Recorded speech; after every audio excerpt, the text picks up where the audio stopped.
Hello everyone, I am David Deden, Creative Director at Asobo Studio, and I'm super proud and happy to talk about weather today for the new flight simulator. There is 5 important things we want to cover today about this new atmospheric engine in order to unify the rendering of the sky in the simulation. Everything related to the weather special effect, also the new day and night cycle, the volumetric clouds, and the live real-world weather implemented natively in the game.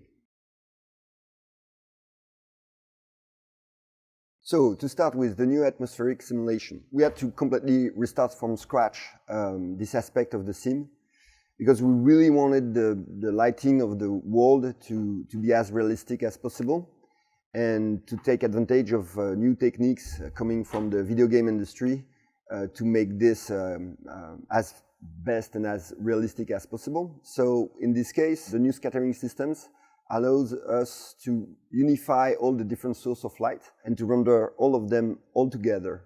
Typically, the sunlight, the moonlight, the starlight, the city lights, all of those things are informed by the air density, by the humidity of the air, even sometimes by the pollution.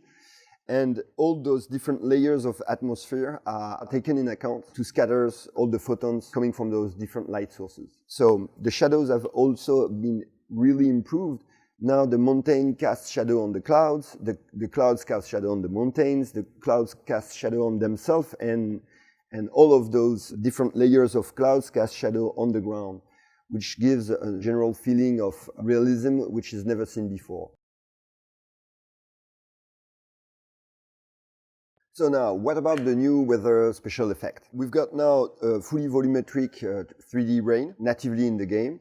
We also have a volumetric rainbow scattering. It's really based on what would happen in real life. If you have the right context, the right level of humidity, typically rain, and the right angle, you will see a rainbow where you would see it in real life. At the level where actually, as in real life, most of the time there is an echo to the first rainbow, and you can see it in-game. You can see the echo of the first rainbow propagating in the atmosphere, because it's a scattering calculation, so it works as in real life. So the rain impacts also the cockpit itself. Each water drop on the windshield is informed by the speed of the plane or the thrust of the engine. Depending on this, you will see each drop of water being stretched on the windshield, which is pretty neat. We also have a fully volumetric fog. We also have the icing, depending on the real-life parameters and context. So we will see the ice propagating on the wing, and with all the systems that allows the pilot to de-ice the wing. This clip is cool because it shows what I was talking about. You can see this cloud in the middle of the picture, which is lit directly by the sun, because there is a hole in the cloud ceiling, and the other clouds all around are darker. And it works also for the rain that you can see under the cloud, which is lit directly by the sun too. So we can see the nice movement of the rain. So it's a time lapse, so it has been slightly accelerated in order to demonstrate what I was talking about. Here you can see the rainbow, and if you look at it closely, you can see the echo of this rainbow behind it, again, because it's really based on physical calculation.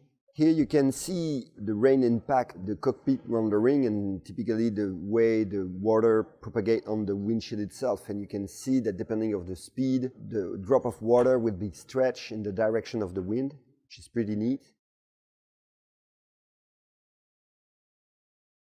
So we have also improved the night engine. So now we are talking about a fully yearly based day and night cycle. What it means is that the position of the sun will be really informed by the moment of the year. Summer, the sun will be higher in the atmosphere in the north hemisphere, obviously, and it will be lower during the winter. But it's the same thing for the position of the moon, depending on the moment of the year or the month.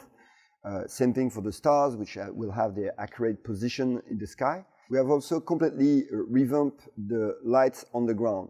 So the city lights, the road lights, the runway lights, or the airport lights in general, all those lights will also inform the rendering. You can see the clouds being lit by a city by night. And it allows, as a result, VFR navigation by night, which is pretty cool. All the reflection also are taken in account. So you will see all those lights reflect on the water, for example. which is also rendered as any layer of the atmosphere. It sounds weird, but it's actually the case. So you can see on those videos that during a dark day, the water will be super dark and the reflection of the buildings are really dark. And in a bright day, you can see that suddenly, in this case, the Seattle Bay is pretty colorful, and you can see that the ocean now is at the same spot, much more blue due to the color of the sky and the reflection of the building themselves. It's much more colorful too.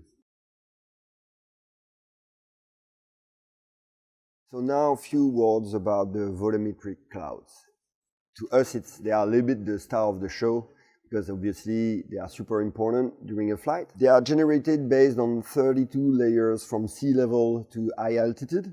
Each of those layers are informed by fuzziness, density, cloud shape, and all those clouds can be seen from any angle. There is no billboard effect. It's truly fully volumetric. They are not only visible from any angle, they are also informed during their life by the updraft, the wind, their dissolution, their formation, that you can see if you observe them exactly like it would be in real life, informed by the real life weather. So it's really neat.